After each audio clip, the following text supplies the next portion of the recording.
भागीरथी अर्थात गंगा मैया, और दूसरी है भागवती गंगा, जिसको आप श्रवण कर रहे हैं, जिसमें अवगाहन कर रहे हैं, निमग्न हो रहे हैं।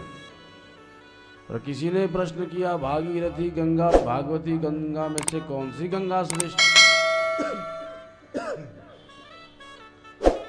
तो बोले भागवती गंगा और भागीरथी गंगा में अगर तुलनात्मक अध्ययन किया जाए तो भागवती गंगा की श्रेष्ठता अधिक है, क्योंकि भागीरथी में नहाना होगा तो वहां जाना होगा, खर्चा पानी उठाना होगा, बच्चे कहेंगे हम भी जाएंगे तो बच्चों को भी ले जाना होगा। पर भागवती गंगा जहां चाहो वहां बुलाओ, नहाने के लिए हरिद्वार ही जाना नहीं होगा। अरे आप नगर ग्राम देश विदेश प्रदेश स्वदेश जहां चाहो वहां बुलाओ, भागवती गंगा वहां पहुंच जाएगी। आजकल विदेशों में कितनी कथाएं हो रही है, तो वहां तो गंगा नहीं है पर वहां भागवती गंगा पहुंच गई, फिर भी सबका कल्याण कर रही है। क्यों? क्योंकि भागीरथी गंगा से भी श्रेष्ठ भागवती गंगा है। एक तो कारण ये हो गया कि भागवती गंगा सर्वत्र जा सकती है पर भागीरथी नहीं जा सकती।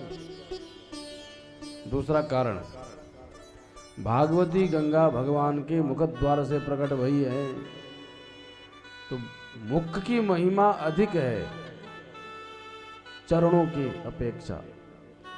चरणों से भागीरथी गंगा प्रकट हुई है। नमामि गंगे तव पाद पंकजम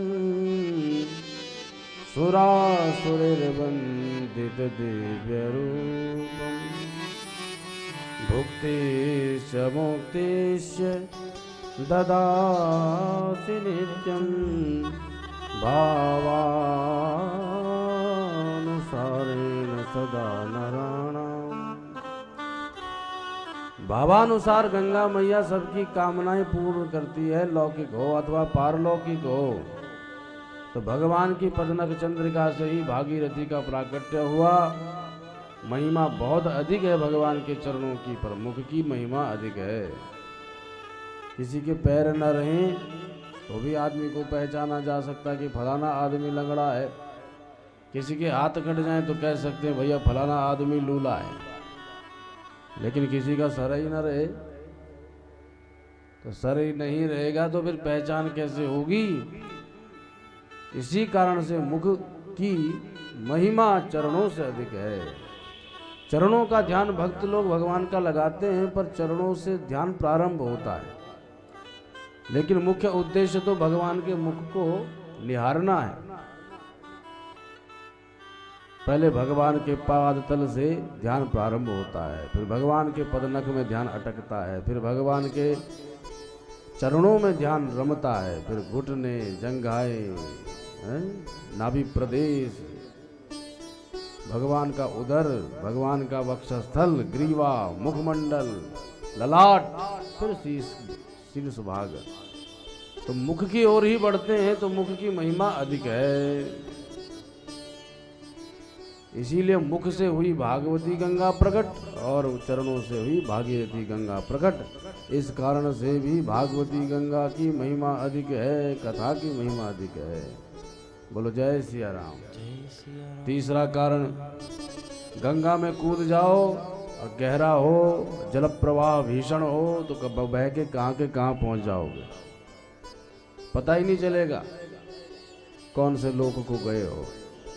लेकिन गंगा में डूब गए, इस भागवती गंगा में, तो जितना डूबोगे उतना पाओगे, और नहीं डूबोगे तो सूखे रह जाओगे। तो उसमें डूबने में खतरा, इसमें डूबने में महाराज आपको मोती प्राप्त होते हैं। जिन खोजा तिन पाइया गहरे पानी बैठ, मैं बपूरा बूढ़न डरा रहे किनारे बैठ। कोई सोचे कि लहर कम हो जाएगी तो कूदेंगे, तो वो बैठा ही रह जाएगा डर के मारे। पर जो उतर जाएगा, भीतर निकल जाएगा, उसको समुद्र के पाद तल में मोती प्राप्त होते हैं। जिन खोजा तिन पाया, जो डूबेगा वो उसे मिलेगा।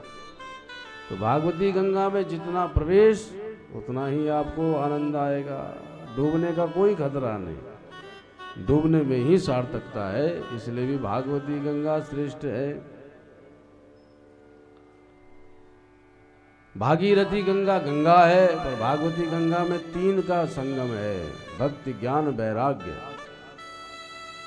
अतो हरिर्भागवतस्य सेवना चित्तम समायाति वैष्णवानाम। भागवती गंगा का श्रवण करके, राम कथा, कृष्ण कथा, शिव कथा, दुर्गा मैया की कथा का श्रवण करके हृदय में भक्ति ज्ञान वैराग्य प्रतिष्ठित हो जाते हैं। भक्ति योगा प्रयोजिता, भक्ति की प्रदाता है भागवती गंगा। इसलिए कथा की महिमा सर्वश्रेष्ठ मानी गई है। यहाँ तो 2 गंगा हैं, बाहर निकलो तो भागीरथी गंगा, और यहाँ विष्णु मंदिर में आ जाओ तो भागवती गंगा। आप तो चकाचक आनंद ले रहे हो, एक हाथ में लड्डू तो एक हाथ में रसगुल्ला, आनंद बरस रहा है। बोलो सीताराम जी महाराज की जय।